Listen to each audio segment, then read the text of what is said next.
Today's video is a little different because this criminal wasn't actually disabled when he committed the bulk of his crimes.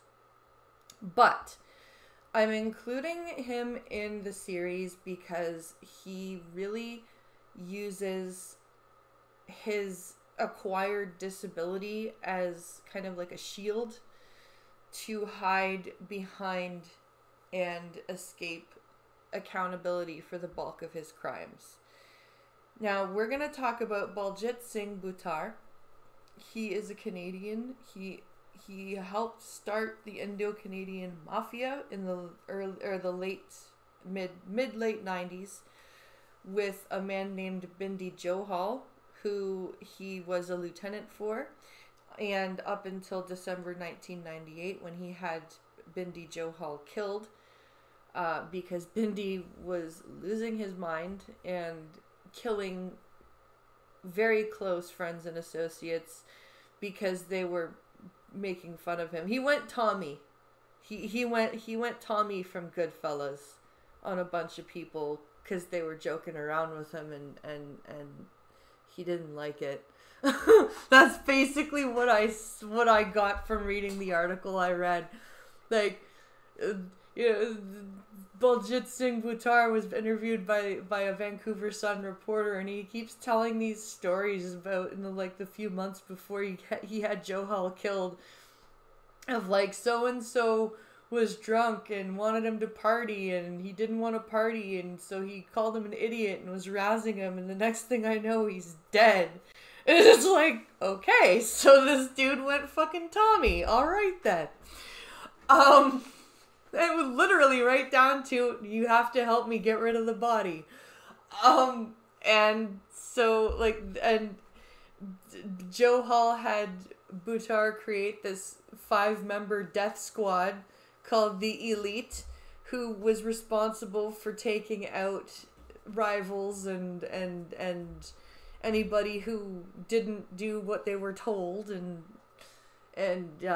they were murder for hire. There was drug dealing, there was truckers selling their loads to Buttar for a for a fee, and he would sell their stuff on the black market.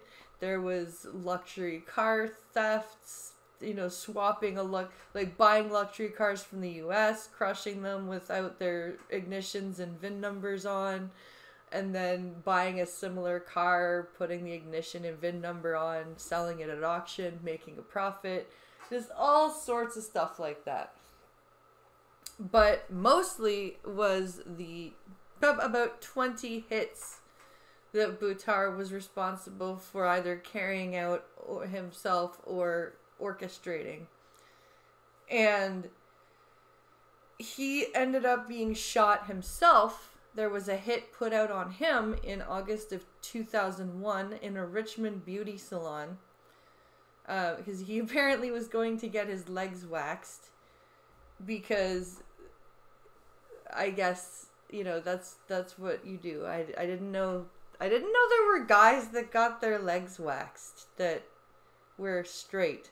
Anyway, but apparently this guy did. So he was shot in the head twice and ended up becoming quadriplegic, paralyzed from the chest down. He could move. He has some movement in one hand, and he has no vision. So he was blinded and paralyzed, and the last hit he put out was on the killers of his baby brother 4 months after he was shot. And from his care facility, he claims that he continued to see the gang violence and the killings going on, and he apparently had this come to Jesus moment because he said he didn't believe in God before he got shot, but he started to believe that God kept him alive to spread the message that gang culture is bad, to save youth, which I have heard several ex-gangsters have this this sentiment, and there are some that I actually believe that have reformed and want genuinely to keep youth out of gang culture.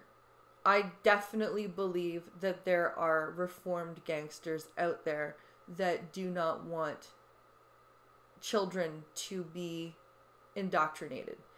This guy really feels like he was in the thick of things. He ran the empire after Joe Hull was murdered up until he was shot. And then it was like he did this 180 and was like, oh my God, this is so bad. And he even says that he wants to write a book about all of this, but that he's not a rat and that he's not going to name names. So he wants to write a book and like capitalize on what happened and what he did, and kind of like in its own way glorify what he did, because when you read the article, and I will paste it in the description, he really speaks about his time in the Indo-Canadian Mafia. You really feel like he misses it. That's how the tone of it comes across.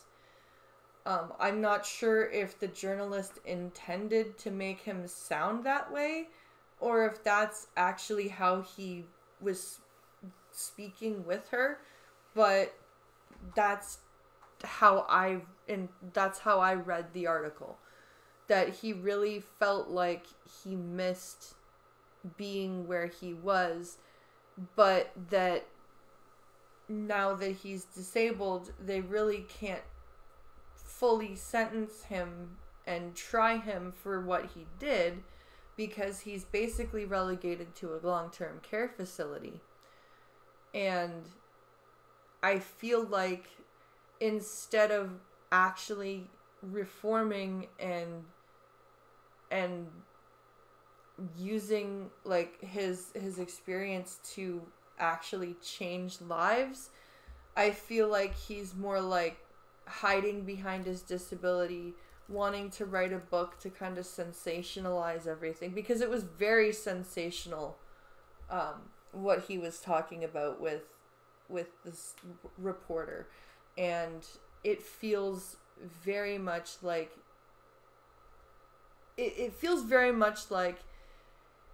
he's like, oh, thank God I may be paralyzed, but I got away with it, kind of like. And it's so horrible to say that, because being a quadriplegic would be awful.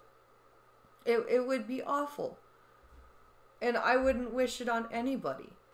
But this reading this article, it just feels so uncomfortable to me. Like, to hear him actually say, when he was asked, don't you fear extra criminal charges by being interviewed by me and talking about these things and writing a book, he actually says, well, what more can they do to me?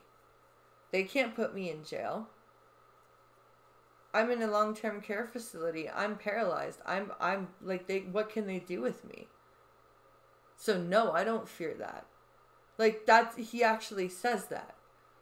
And I'm like, on one hand, it's true, but on the other hand, ew. That's not accountability. Like, you should be saying, like, actually, yeah, I do, but I have to write this, like, I feel that I need to write this book. I do fear extra criminal charges. I do fear that I will have this, like, shadow me for the rest of my life. I do feel bad about the shame this brought on my family. Like, he even credits his mother for sitting by his side when he first lost his sight and his movement. And I'm like, your mother, after everything you've done and the shame you've brought to the family, is still sitting beside you, and you barely mention your family. You barely, like, there's no accountability from this guy. And that's why I included him in the series, because it really felt gross that he was kind of using his disability as a shield to hide from extra charges. And also, shame on the government for not giving him extra charges and then just saying, yeah, you stay in your facility for the rest of your life, dude. You're done. Like, shame on the government for going, oh, poor disabled man, we'll only charge you with conspiracy. What? He was responsible for like 20 people dying, plus a whole bunch of drug dealing, plus theft, plus like grand theft. Like, they were making, their first year they started making $500,000. Next, by the time Joe Hall was dead, they were making like $3 to $4 million in 90s money. So probably another $3 million on top of that now by inflation. Like, this was not a small enterprise. Like, they should not just be charging him with conspiracy. And this was back from 2011 was the last thing I saw that he agreed to be charged. He agreed to plead guilty to conspiracy to murder. So that's why he's being included in this series, because it just felt so gross to me. I'll paste the article in the description of the video. Like, share, subscribe. Let me know what you think about this particular man in the comments below. Should he have been included in the series? Do you think? Is he hiding behind his disability? Do you think he's actually reformed? Let me know what you think in the comments. Like, share, subscribe, and I'll see you tomorrow.